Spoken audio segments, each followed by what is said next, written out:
Hello students, good morning. See, in a previous video we have seen the concept of twins, and there are two types of twins. We have already seen in a previous video. Twins means when two embryo is implanted in a uterus, and from that two embryos two offsprings are born. That offsprings are known as twins. There are mainly two types of twins. First one is the monozygotic twins and another one is the dizygotic twins. In monozygotic twins, these twins are formed from single embryo. Therefore, this type of twins are known as monozygotic twins. The two ovumes are fertilized by one sperm. At that time, that offsprings are known as monozygotic twins. And what is a dizygotic twins? Dizygotic twins means when two ovumes are fertilized by two different sperms and two offsprings are born. That time or that kind of twins are known as dizygotic twins. काय सांगितलं मी? आपण काल काय पाहिलं? Twins ही concept पाहिली. Twins म्हणजे काय? तर at a time in the uterus of female two embryos are implanted and that two embryos ते दोन एम्ब्रियो काय होतात त्यांची वाढ होते गर्भाशयामध्ये सायमल्टेनियसली. त्या एम्ब्रियोपासून तयार होणाऱ्या ऑफस्प्रिंग्सला आपण काय म्हटलेलं होतं? ट्विन्स म्हटलं होतं. मग ट्विन्सचे आपण दोन प्रकार पाहिले. कोणते ते दोन प्रकार? एक मोनोझायगोटिक ट्विन्स आणि दुसरं डायझायगोटिक ट्विन्स. आणि त्याच्यामध्ये एक आणखी कन्सेप्ट आपण पाहिली होती, ती म्हणजे conjoined twins. It is also called as Siamese twins. All of you know that because we have seen in previous video. Conjoined twins म्हणजे काय सांगितलं होतं? असे ट्विन्स की ज्यांच्या शरीराचे भाग किंवा ज्यांच्या शरीराचे अवयव काय झालेले असतात? जॉईन झालेले असतात. यांना आपण कंजॉइंट ट्विन्स म्हटलं. आणि दुसरं पाहिलं आपण dizygotic twins. Dizygotic twins means the twins which are form from two different sperms. means the two different ovum are fertilized by two different sperms. म्हणजे दोन वेगळ्या स्पर्मपासून दोन वेगळ्या ओसाइट्स फर्टिलाइज झाल्या आणि त्याच्यापासून दोन ऑफस्प्रिंग्स जन्माला आले. तर अशा ट्विन्सला आपण डायझायगोटिक ट्विन्स असं म्हटलं होतं. पहा, डायझायगोटिक ट्विन्समध्ये आपण त्याची कॅरेक्टर्स काय सांगितले हो? ते कशा असतात? It may be boy or girl, it may be two boys, it may be two girls, and they have their different genders, okay, because they are dizygotic. Sometimes they have same gender also. In case of monozygotic twins, they are exactly same to same or looks. ते दिसायला कसे असतात? एकसारखे असतात. पण आणि त्यांचे gender देखील कसे असतात? सेम असतात. मी तुम्हाला काल चुकून सांगितलं होतं वाटतं की मुलगा आणि मुलगी पण असू शकते, मुलगा आणि मुलगी असू शकत नाही. मोनोझायगोटिकमध्ये एक तर दोन मुली असतात किंवा दोन मुलं असतात. पण डायझायगोटिकमध्ये सगळंच असतं. आणि मी तुम्हाला स्वतःचं उदाहरण दिलं होतं. मी आणि माझी बहीण आम्ही दोघीजणी डायझायगोटिक ट्विन्सचं उदाहरण आहोत. मोनोझायगोटिकमध्ये काय होतं? ते अजिबात ओळखू येत नाही. त्यांचे आईवडील आणि ते ट्विन्स मोनोझायगोटिक ज्यांच्या संपर्कात सतत असतात तेच त्यांना ओळखू शकतात. इतके ते सेम दिसायला असतात. पण इन केस ऑफ डायझायगोटिक ट्विन्स त्यांची केस बरोबर उलटी असते. म्हणजे आमच्या दोघींची, म्हणजे माझी आणि माझ्या बहिणीची. डायझायगोटिक ट्विन्समध्ये काय होतं? कोणाला खरंच वाटत नाही की आम्ही ट्विन्स आहे, कारण की ते दिसायला कसे असतात? पूर्णपणे डिफरंट असतात. आम्ही दोघी देखील पूर्णपणे डिफरंट आहोत. मी तुम्हाला काय सांगितलं होतं की मी तुम्हाला पिक्चर दाखवते. मी दाखवण्याचा प्रयत्न केला, पाहिलं पण दिसत नाही. सो तुम्ही एक काम करायचं, नेटवरती मोबाईलवरती मोनोझायगोटिक ट्विन्स टाकायचं. फरक पाहायला मिळेल तुम्हाला तिघांमधला. कोणत्या तिघांमधला? मोनोझायगोटिक ट्विन्समधला, कंजॉइंट ट्विन्समधला. कंजॉइंट ट्विन्सलाच सायमीज ट्विन्स असं देखील म्हटलं जातं. आणि तिसरं डायझायगोटिक ट्विन्समधला. आता ह्यातला फरक काय? पहा, फरक मी तुम्हाला तोंडी सांगते, तुम्ही तो नंतर मोबाईलवर पाहिजे. पहा, मोनोझायगोटिक ट्विन्स म्हणजे काय? तर असे ट्विन्स की जे तंतोतंत दिसायला सारखे असतात. डायझायगोटिक ट्विन्स अजिबात सारखे नसतात. आणि कंजॉइंट ट्विन्स म्हणजे असे ट्विन्स की जे एकमेकांना त्यांच्या शरीराच्या भागांमध्ये जोडलेले असतात. म्हणजे कॉमन दोघांमध्ये एक डोकं असतं, कॉमन दोघांमध्ये एकच कमरेचा भाग असतो, तिथं ते जॉईन असतात, किंवा त्यांचे इनर पार्ट देखील कसे असतात तो जॉईन असतात. अशा पद्धतीनं आपण काल काय पाहिलं होतं, तर आपण ट्विन्स ही कन्सेप्ट पाहिली होती. See, in this video we are going to learn or we will discuss about the reproductive health. See, we are learning your topic life process, and life process 2, what kind of process we are learning continuously in these lectures? The process is nothing but reproduction process. And in this video, today's lecture, we are going to learn about the reproductive health. Before seeing the reproductive health, first of all we want to learn, or we will essential to learn what is mean by health. See, here is the definition of health. Health is nothing but a person's state of being physical, mental and social strongness is called as health. See, what is health? What is the definition of health? म्हणजे एखादा माणूस आजारी नसला, तो एकदम ठणठणीत असला की त्याचं आरोग्य एकदम सुस्थितीत आहे असं म्हणायचं का, किंवा तो निरोगी आहे असं म्हणायचं का? No, here is the definition of health. आणि ह्या जर क्रायटेरियामध्ये तो बसला पूर्णपणे, तर तो काय आहे? निरोगी आहे, किंवा तो पर्सन हेल्दी आहे असं आपण म्हणू शकतो. See, what is the definition? A person state of being. कसा पाहिजे तो?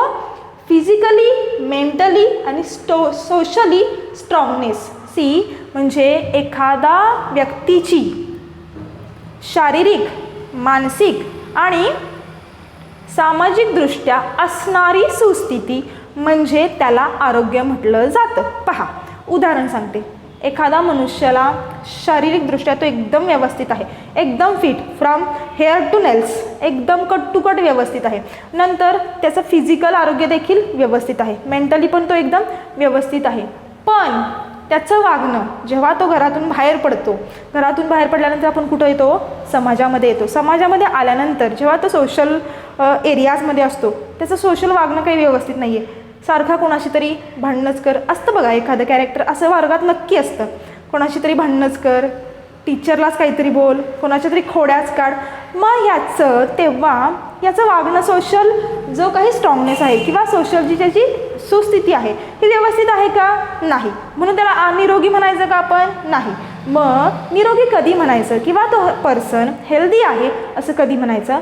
जेव्हा तो शारीरिक, मानसिक आणि सामाजिकदृष्ट्या व्यवस्थित किंवा सुस्थितीत असेल, तेव्हा त्याला हेल्थ म्हटलं जातं. Therefore the definition of health is the person state of being physical, mental and social strongness is known as health. Now above point is a reproductive health. What is the reproductive health? कशाला म्हणायचं reproductive health? See, here is the some reasons of lack of awareness of reproductive health. पहा, आपल्या भारत देशामध्ये reproductive हेल्थबद्दल खूप हे पाहायला मिळतं. काय? जागरूकता अजिबात पाहायला मिळत नाही. का पाहायला मिळत नाही हो? का? तर here is the reasons of that lack of awareness. See, first one is the social custom, म्हणजे सामाजिक रूढी. दुसरं ट्रॅडिशन, वेगवेगळ्या परंपरा. तिसरं इलिटरसी, निरक्षरता. आणि चौथं very very important reason which cause lack of awareness in a reproductive health, that is nothing but the shyness. See, आपल्या भारत देशामध्ये रिप्रोडक्टिव्ह हेल्थबद्दल जागरूकता पाहायला मिळत नाही. का पाहायला मिळत नाही? 4 कारणांमुळे. सगळ्यात पहिल्यांदा मी तुम्हाला सांगितलं सामाजिक रूढी, नंतर सांगितलं ट्रॅडिशन्स, परंपरा, नंतर इलिटरसी, निरक्षरता, and fourth one is the shyness, संकोच केला जातो. पहा, आपण जेव्हा समाजात वावरत असतो किंवा घरात देखील वावरत असतो, रिप्रोडक्टिव्ह हेल्थबद्दल एवढं बोललं जात नाही. का बोललं जात नाही? का हो? कारण की आपल्याला शायनेस वाटतो, बोलायला नको वाटतं. डॉक्टरकडे जरी जायचं झालं, एखादा आपल्याला प्रॉब्लेम असला, रिप्रोडक्टिव्ह हेल्थबद्दल प्रॉब्लेम असला, तरी आपल्याला जायची इच्छा होत नाही. कसं सांगायचं, कसं बोलायचं? ह्या सगळ्या कारणांमुळं there is a number of reasons behind the lack of awareness. See, in India there is a mainly lack of awareness. See, in case of a female. पहा, इंडियामध्ये जास्तीत जास्त करून स्त्रियांच्या बाबतीत जास्त रिप्रोडक्टिव्ह हेल्थबद्दल काय पाहायला मिळते, जागरूकता नसल्याची पाहायला मिळते. का हो, कारण की ह्याच्या पाठीमागच्या लेक्चरमध्ये आपण काय पाहिलं, what is mean by menstrual cycle. Menstrual cycle it is a natural process, there is a no any kind of shyness or to, म्हणजे तिथं कोणत्याही प्रकारचं संकोच करण्याचं किंवा काही सामाजिक रूढी परंपरा पाळण्याचं कारण नाही. आपण म्हणतो की स्त्रिया आजकाल पुरुषांच्या बरोबरीनं काम करतात, पण असं पाहायला मिळतं का हो, असं पाहायला मिळत नाही. जेव्हा तिला मेन्स्ट्रुअल सायकल येते तेव्हा तिला फार वेगळ्या पद्धतीची ट्रीटमेंट दिली जाते. वेगळ्या पद्धतीची ट्रीटमेंट दिल्यामुळे काय होतं, तिचा इफेक्ट सगळा तिच्या मेंटल हेल्थवर होतो आणि मेंटल हेल्थवर इफेक्ट झाल्यामुळं आपोआपच तिच्या हायजीनवरती इफेक्ट होतो. कारण की तिची जी हेल्थ असते ती सगळी रिप्रोडक्टिव्ह हेल्थ आणि ओव्हरऑल बॉडी हेल्थ ही कशावरती डिपेंड असते हो, तर त्या सायकलवरती डिपेंड असते. त्याच काळामध्ये जर तिला व्यवस्थित ट्रीटमेंट दिली गेली नाही तर काय होतं, मग ते सगळं इफेक्ट कशावरती करतं, रिप्रोडक्टिव्ह हेल्थवरती. मग रिप्रोडक्टिव्ह हेल्थ कशाला म्हणायचं, see to clean our private parts time to time or to maintain our private parts clean time to time is known as reproductive health. हीच डेफिनेशन करू शकतो ना आपण. आता रिप्रोडक्टिव्ह हेल्थबद्दल काय सांगू शकतो, तर आपले जे प्रायव्हेट पार्ट आहेत हे वेळच्या वेळी काय करणं, क्लीन ठेवणं किंवा ते स्वच्छ ठेवणं, मेंटेन करणं. जसं आपण आपल्या केसापासून पायापर्यंत सगळं छान छान दिसायचा प्रयत्न करतो, तसंच सगळ्यात महत्त्वाचं इम्पॉर्टंट काम असतं की आपण आपली रिप्रोडक्टिव्ह हेल्थ देखील व्यवस्थित ठेवणं, स्वच्छता ठेवणं प्रत्येक पार्टची, हे गरजेचं असतं. हे जर ठेवलं तर there is a no any kind of issue. पहा, so what is the definition of reproductive health, to clean our private parts time to time or to maintain our private parts clean time to time. See, there are two sexual diseases in your books. What are that sexual diseases? First one is the syphilis and second one is the gonorrhea. तुम्हाला प्रश्न विचारला जातो, name the two sexual diseases. What are that name? First one is the syphilis and second one is the gonorrhea. See, first of all we will learn the symptoms of syphilis disease. नाव हे syphilisच आहे, त्याला दुसरं काही सांगू शकत नाही. See, when the syphilis disease occur, what kind of symptoms occur in that person? First is the occurrence of patches on various parts of body. म्हणजे जे आपले प्रायव्हेट पार्ट आहेत ते आणि आपल्या बॉडीवरचे इतर पार्ट याच्यावरती काय होतं, आता पॅचेस किंवा चट्टे पाहायला मिळतात. Second one is the including genital part, म्हणजेच मी तुम्हाला आत्ता सांगितलं. देन रॅशेस, चट्टे, फीवर, ताप येणे, इन्फ्लेमेशन इन जॉईंट, सांधेदुखी होणे आणि अलोपेसिया मीन्स केस गळती होणे. ही सगळी जी लक्षणं आहेत, हे जे सिम्पटम्स आहेत, हे कोणत्या डिसीजमध्ये पाहायला मिळतात, कोणत्या सेक्शुअल डिसीजमध्ये पाहायला मिळतात आपल्याला, तर सायफिलिस या सेक्शुअल डिसीजमध्ये पाहायला मिळणारे सिम्पटम्स कोणते आहेत, पॅचेस पाहायला मिळतात, रॅशेस होतात, fever, inflammation in joint and alopecia. See, second one is the second sexual disease is gonorrhoea and what is the symptoms of this disease is the painful and burning sensation during urination. पहा, painful and burning sensation during urination, म्हणजे जेव्हा आपण युरिनेशनला जातो तेव्हा काय होतं, आग आणि जळजळ होते. नंतर oozing of pus through the penis and vagina, म्हणजे पेनिस आणि व्हजायनामधून काय होतं, तर पू यायला लागतो. नंतर इन्फ्लमेशन ऑफ युरिनरी ट्रॅक्ट एनस थ्रोट अँड आईस, म्हणजे काय होतं या ठिकाणी पहा, जे तुमचं काय म्हणत आपण, युरिनरी ट्रॅक म्हणजे काय म्हणतो आपण, मूत्राशय, नंतर एनस गुदाशय, नंतर थ्रोट घसा आणि नंतर आईज, हे जे काही पार्ट्स आहेत, हे जे काही बॉडी पार्ट्स आहेत, याच्यामध्ये काय होतं, सूज येते आणि आग देखील होते. अशा पद्धतीनं आपण काय पाहिलं, sexual diseases. There are mainly two sexual diseases. First one is the syphilis and second one is the gonorrhoea. See, after that we will learning the last point from your topic is the population explosion. Last point from your life processes part 2 topic is the population explosion. What is mean by population explosion? See, population लोकसंख्या, explosion विस्फोट, लोकसंख्येचा विस्फोट. काय सांगूयात आपण,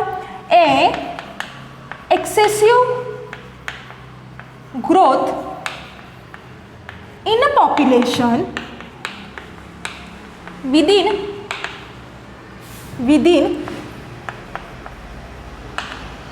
very short time period. पहा एकदम easy definition केलेली आहे मी. पॉप्युलेशन एक्सप्लोजन म्हणजे लोकसंख्या विस्फोट कशाला म्हणायचं तर वाढती लोकसंख्या.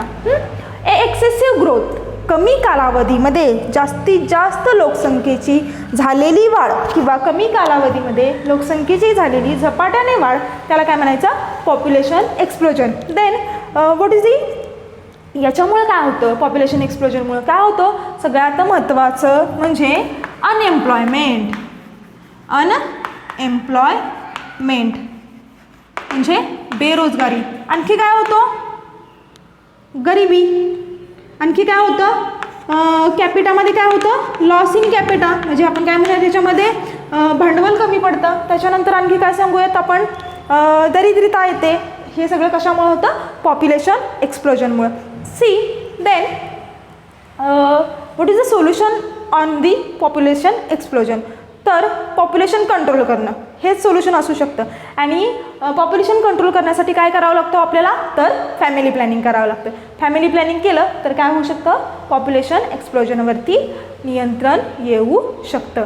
अशा पद्धतीनं आजच्या लेक्चरमध्ये आज आपण काय पाहिलं तर reproductive health. Reproductive health means to keep or to maintain our private parts clean time to time अशीच डेफिनेशन करू शकतो आपण. काय करू शकतो याच्यापेक्षा वेगळी. नंतर आपण पाहिलं की देर is a reasons behind the lack of awareness of reproductive health. कोणकोणती कारणं आहेत की ज्याच्यामुळे आपल्या भारतामध्ये काय रिप्रोडक्टिव्ह हेल्थमध्ये जागरूकता दिसत नाही. त्याच्यानंतर आपण 2 सेक्शुअल डिसीजेस पाहिले. First one is the syphilis and second one is the gonorrhoea and symptoms of that 2 diseases and last point population explosion. अशा पद्धतीनं इथं तुमचा लाईफ प्रोसेसेस पार्ट 2 हा टॉपिक संपलेला आहे. आपण थांबूयात.